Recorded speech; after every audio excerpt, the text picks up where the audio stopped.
Left right voice ചാനലിൻ്റെ assembly segment vice അടിസ്ഥാനത്തിലുള്ള അവലോകനത്തിന് നമ്മുടെ അഞ്ചാമത്തെ മണ്ഡലമായിട്ട് ഞങ്ങൾ എടുക്കുന്നത് ആലപ്പുഴയാണ്. ഞങ്ങൾ തിരുവനന്തപുരത്ത് നിന്ന് തുടങ്ങി ആറ്റിങ്ങൽ, കൊല്ലം, പത്തനംതിട്ട, കഴിഞ്ഞ ദിവസം അടുത്തത് ആലപ്പുഴ. കോൺഗ്രസിൻ്റെ ദേശീയ അധ്യക്ഷൻ പ്രസിഡന്റ് കഴിഞ്ഞാൽ രണ്ടാമത്തെയാണ് KC വേണുഗോപാൽ മത്സരിക്കുന്ന മണ്ഡലമാണ് ആലപ്പുഴ. അതൊക്കെ മുമ്പ് അവിടെ മത്സരിച്ച് ജയിച്ച ആളാണ്, വീണ്ടും മത്സരിക്കുന്നു. വിവാദങ്ങളുണ്ട്. അദ്ദേഹം രാജ്യസഭാ MP ആണ്, രാജസ്ഥാനിൽ നിന്ന്. ഇനി 2 വർഷം കാലാവധി ബാക്കിയുണ്ട്. അദ്ദേഹം ആലപ്പുഴയിൽ ജയിച്ചാൽ അവിടുത്തെ രാജ്യസഭാ MP സ്ഥാനം രാജിവെക്കേണ്ടി വരും. അപ്പോൾ ആ സീറ്റ് ഫലത്തിൽ BJPക്ക് പോകും രാജ്യസഭയിൽ. ഇവിടെ BJPക്കാണ് ഇപ്പോൾ ഭരണം അസംബ്ലിയിൽ.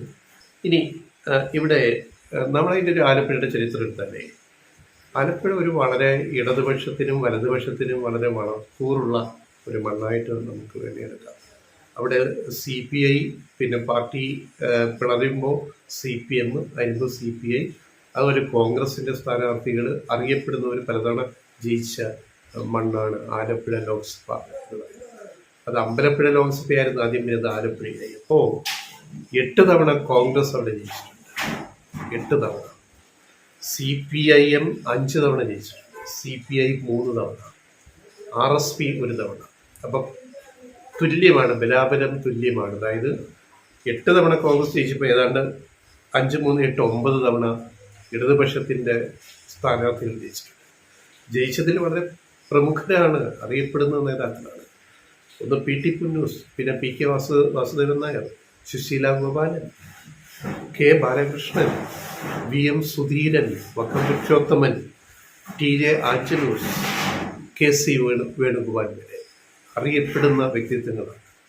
അവിടെ കഴിഞ്ഞ തെരഞ്ഞെടുപ്പിൽ ഇടതുപക്ഷത്തിന് LDFന് 20 ലോക്സഭാ സീറ്റിൽ 2019 ജയിച്ച ഏക സീറ്റാണ് ആലപ്പുഴ. ബാക്കി 19 സീറ്റിലും UDF ആണ് ജയിച്ചത്. നമുക്കറിയാം. AM Arif sitting MP. അദ്ദേഹം 10,474 വോട്ടിന് ഭൂരിപക്ഷത്തിലാണ് ജയിച്ചത്.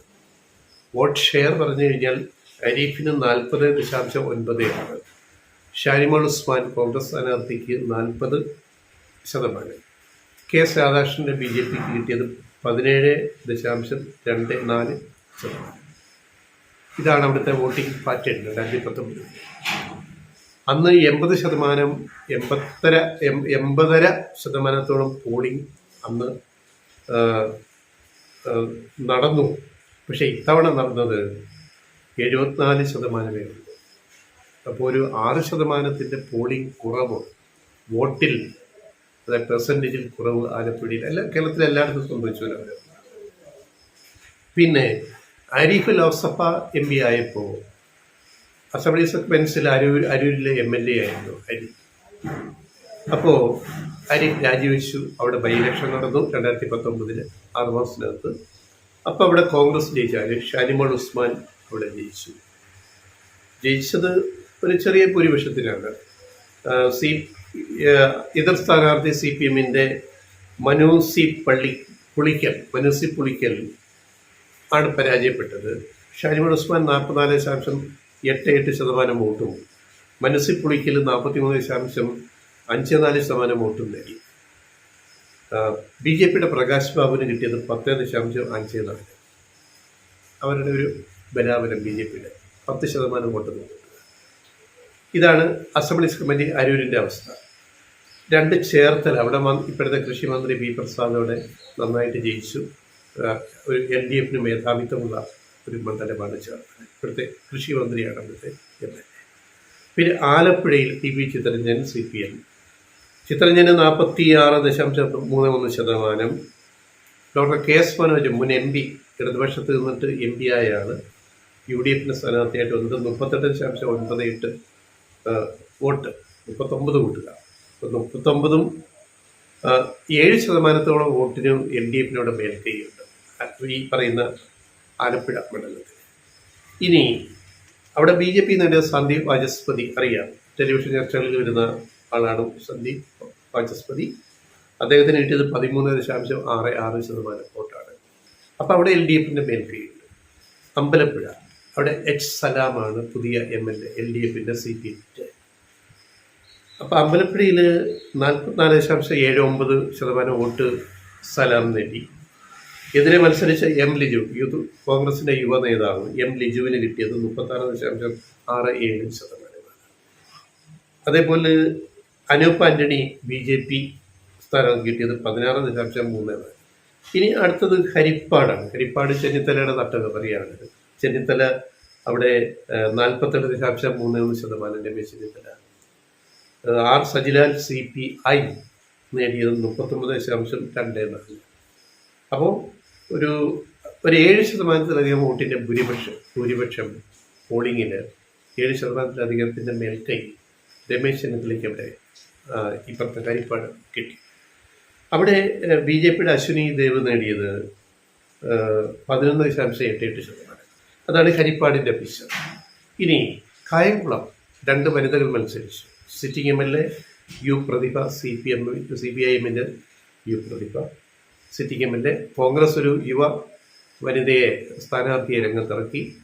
പാൽക്കാരി എന്നൊക്കെ പറഞ്ഞ് മാധ്യമങ്ങൾ ആഘോഷിച്ച അരിത ബാബു. രാവിലെ പാല് വിൽക്കാൻ അവിടെ എല്ലാം പോയി വരുന്ന കഷ്ടപ്പെടുന്ന ഒരു പെൺകുട്ടിയായിട്ട് അരിത ബാബുവിനെ മാധ്യമങ്ങൾ അവതരിപ്പിച്ചു. അങ്ങനെ ഒരു ശ്രദ്ധിക്കപ്പെട്ട ഒരു മത്സരമായിരുന്നു കായംകുളം. പിന്നെ യു പ്രതിഭയ്ക്കെതിരെ വലിയ വലിയ അപവാദങ്ങൾ പ്രചരിപ്പിക്കുകയും ഒക്കെ ചെയ്തൊരു അവസ്ഥയിൽ യു പ്രതിഭ തന്നെ വീണ്ടും ജയിച്ചു, 2ാം തവണയും ജയിച്ചു. അപ്പോൾ 47.97% വോട്ട് എന്ന് പറഞ്ഞാൽ 48% വോട്ട് യു പ്രതിഭ നേടിയപ്പോൾ അരിത ബാബു 44.06 എന്ന് പറഞ്ഞാൽ 8% വോട്ടിൻ്റെ മേൽക്കൈ. ഇത്രയും എതിർ പ്രചരണങ്ങൾ ഉണ്ടായിട്ട് പോലും കോൺഗ്രസ് സ്ഥാനാർത്ഥി അരിത ബാബുവിന് അനുകൂലമായിട്ട് മാധ്യമങ്ങളെല്ലാം വലിയ കാമ്പയിൻ നടത്തിയിട്ടും യു പ്രതിഭ അവിടെ നന്നായിട്ട് ജയിച്ചു എന്നുള്ളതാണ്. അപ്പോൾ എന്ന് പറയുമ്പോൾ പ്രദീപ് ലാലു അവിടെ BJP അല്ല, BDJS, നമ്മുടെ വെള്ളാപ്പള്ളി പാർട്ടിയാണ്, SNDPയുടെ. അവിടെ പ്രദീപ് ലാൽ നേടിയത് വെറും 7.08% വോട്ട് മാത്രമാണ്. ഒരു നിർണായക ശക്തിയായിട്ട് മാറാൻ കായംകുളത്ത് സാധിച്ചിട്ടില്ല. അപ്പോൾ ഇങ്ങനെ നോക്കുമ്പോൾ ഇതാണ് കായംകുളത്തിൻ്റെ ചിത്രം. പിന്നെ കരുനാഗപ്പള്ളിയാണ് ഒരു വണ്ടർഫുൾ മണ്ഡലം. കരുനാഗപ്പള്ളിയിൽ CR മഹേഷ് വൻ ഭൂരിപക്ഷത്തിനാണ് ജയിച്ചു വന്നത്. യൂത്ത് കോൺഗ്രസ് നേതാവ് CR മഹേഷ് 54.38 നേടിയപ്പോൾ എതിർ മത്സരിച്ച sitting MLA R Ramendran CPI നേടിയത് 37.52% മാത്രമാണ്.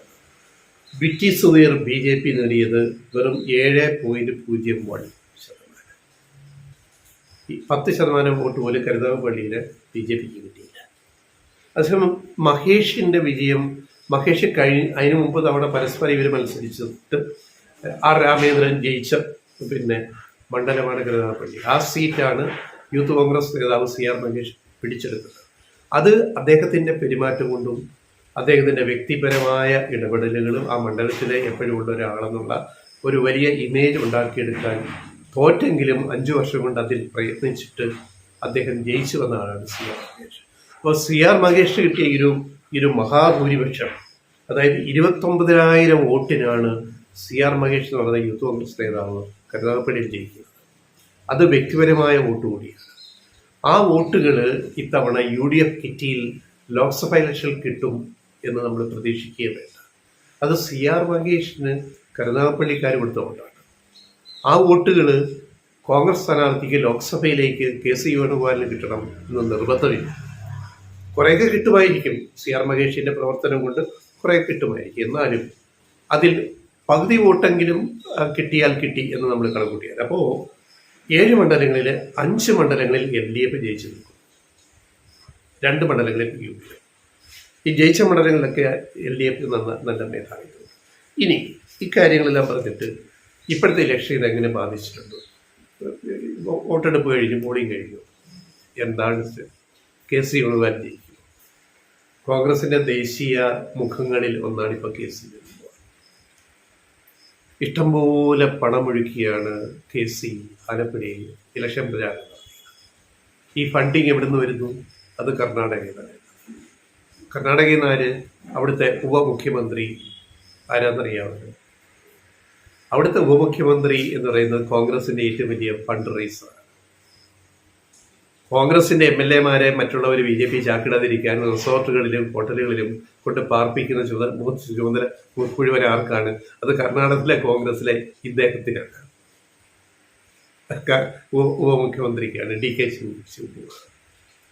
അപ്പോൾ DK ശിവകുമാറിൻ്റെ വലിയ സപ്പോർട്ട് എന്ന് പറഞ്ഞാൽ പണം, വലിയ സപ്പോർട്ട് KC വേണുഗോപാലിനുണ്ട്. ആ ബന്ധമുണ്ടായത് എങ്ങനെയാണെന്ന് വെച്ചാൽ കർണാടകത്തിൻ്റെ ചുമതലയുള്ള ദേശീയ ജനറൽ സെക്രട്ടറി കൂടിയാണ് KC വേണുഗോപാൽ. കർണാടകത്തിലെ കോൺഗ്രസിൻ്റെ ചുമതല കൂടിയുള്ള ദേശീയ ജനറൽ സെക്രട്ടറിയാണ് KC വേണുഗോപാൽ. പിന്നെ കോൺഗ്രസ് ഭരിക്കുന്ന സംസ്ഥാനം. അപ്പോൾ ഈ പണമുണ്ടാക്കാനും ഇലക്ഷനിൽ അത് ഫണ്ട് ചെയ്യാനും ഒക്കെ വളരെ എളുപ്പമാണ്. ഈ BJP ചെയ്യുന്ന പോലെ കോൺഗ്രസിൻ്റെ ഒരു ഫണ്ട് സ്വരൂപിക്കലിൻ്റെ ഒരു പ്രധാന കേന്ദ്രം, സത്യം പറഞ്ഞാൽ ഇപ്പോൾ ഡൽഹിയൊന്നുമല്ല, കോൺഗ്രസിൻ്റെ പ്രധാന കേന്ദ്രം അത് പിന്നെ ബംഗളൂരുവാണ്, കർണാടകയാണ്. അതിലെ പ്രധാനിയാണ് DK ശിവകുമാർ എന്ന് പറഞ്ഞ ഉപമുഖ്യമന്ത്രി. അപ്പം അങ്ങനെ വരുമ്പോൾ എന്താ സംഭവിക്കുക എന്ന് നമുക്ക് ഊഹിക്കാം. ആ പണക്കരുത്തിലും അല്ലെങ്കിൽ ആ സ്വീകാര്യതയിലും KCയെ എതിർക്കുന്ന ഈ രണ്ട് പേര്, ആരിഫ് വീണ്ടും മത്സരിക്കുന്നു, സിറ്റിംഗ് MP. ശോഭാ സുരേന്ദ്രനെ കൊടുക്കാൻ ശോഭാ സുരേന്ദ്രൻ വോട്ട് പിടിക്കുമെന്ന് നന്നായിട്ട് അറിയാം ആർക്ക്? KC വേണുഗോപാൽ. KC വേണുഗോപാൽ ചെറിയ പുള്ളിയൊന്നുമില്ല.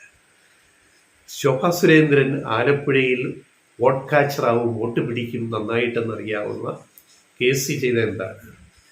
ശോഭ 2 ലക്ഷത്തിന് കൂടുതൽ വോട്ട് പിടിക്കാൻ പാടില്ല. ശോഭാ സുരേന്ദ്രൻ 2 ലക്ഷത്തിലധികം വോട്ട് പിടിച്ചാൽ KC തോറ്റുപോകും.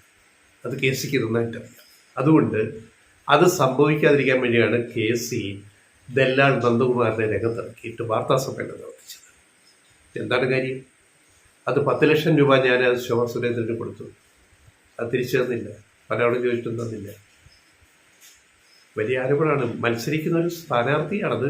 BJPയുടെ ഒരു സ്റ്റാർ മുഖമാണ്, താര മുഖമാണ് ആര്? ശോഭാ സുരേന്ദ്രൻ. അവർക്കെതിരെ കൃത്യസമയത്ത് ആരും വെടിപൊട്ടിച്ചു? KCക്ക് വേണ്ടി ദല്ലാൽ നന്ദകുമാർ. ശോഭയ്ക്ക് അംഗീകരിക്കേണ്ടി വന്നു. ഞാൻ 10 ലക്ഷം രൂപ നന്ദകുമാറിൻ്റെ നിന്ന് വാങ്ങി. പക്ഷെ വാങ്ങിയത്, എനിക്കൊരു വസ്തു തൃശ്ശൂരുണ്ട്, എൻ്റെ തറവാടിൻ്റെ അവിടെ. അത് പിന്നെ നന്ദകുമാർ അത് എടുത്ത് വിൽപ്പന നടത്തിക്കോളാന്ന് പറഞ്ഞിട്ട് 10 ലക്ഷം തന്നത് എന്ന് പറഞ്ഞിട്ട് അതിൽ നിന്ന് ഊരാൻ നോക്കി. പക്ഷേ ശോഭയ്ക്ക് പറ്റിയില്ല. നന്ദകുമാർ കൃത്യ തെളിവുകൾ ഹാജരാക്കി. ബാങ്ക് വഴിയാണ് പണം ട്രാൻസ്ഫർ ചെയ്തത്. അതുകൊണ്ട് ശോഭയ്ക്ക് അത് ഹവാല ഇടപാടല്ല. അപ്പം ശോഭയ്ക്ക് അത് സമ്മതിക്കേണ്ടി വന്നു. ഇനി ഇതിനകത്ത് മറ്റേ ഒരു കാര്യം എന്ന് പറയുന്നത്, ഈ 10 ലക്ഷം വാങ്ങിയിട്ട് തിരിച്ചു കൊടുക്കാമെന്ന് വിചാരിച്ചത് BJP ഫണ്ടിങ് വന്നു കഴിഞ്ഞാൽ കൊടുക്കാമായിരുന്നു. അത് കൊടകര മറ്റേ ഹവാല കേസിൽ പെട്ടുപോയി. BJP സ്ഥാനാർത്ഥികൾക്ക് വേണ്ടി കൊണ്ടുവന്ന 10-11 കോടി രൂപയോളം അവിടെ അടിച്ചു മാറ്റി. BJPക്കാർ തന്നെ അടിച്ചു മാറ്റി. അതൊക്കെ അവർ തമ്മിൽ തർക്കമായി, അത് കേസായി, വഴക്കായി. സുരേന്ദ്രൻ ഉൾപ്പെടെയുള്ളവരെ പോലീസ് ചോദ്യം ചെയ്ത കേസാണ്. അത് ശോഭയുടെ ഇമേജിനെ ബാധിച്ചു എന്നുള്ള സത്യമാണ്. ശോഭാ സുരേന്ദ്രൻ ഈ ഡീലിൻ്റെ ഒരു രാഷ്ട്രീയക്കാരിയാണ്, രാഷ്ട്രീയ നേതാവാണ്. BJPയിലെ ഡീലുകൾ, ശോഭ ചെയ്യുന്ന രാഷ്ട്രീയം അത്ര ശുദ്ധമല്ല എന്നുള്ളത് രംഗത്ത് കൊണ്ടുവരാനാണ് KC വേണുഗോപാൽ ദല്ലാൽ നന്ദകുമാറിനെ ശ്രമിച്ചത്.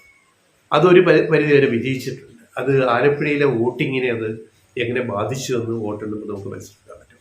എന്തായാലും 2 ലക്ഷം വോട്ടെങ്കിലും ശോഭാ സുരേന്ദ്രൻ പിടിച്ചില്ലെങ്കിൽ അവിടെ KCക്ക് ഒരു സാധ്യത അതിൻ്റെ അകത്ത് വരാൻ നമുക്ക് പറയാൻ പറ്റും. ആരിഫ് സിറ്റിംഗ് MP ആണെങ്കിൽ മത്സരത്തിൻ്റെ ലെവല് വേറെയാണ്. KCക്ക് ജയിക്കണം, അത് ജയിച്ചേ മതിയാവും. അതിന് ഇഷ്ടംപോലെ പണമിറക്കിയിട്ടുണ്ട്.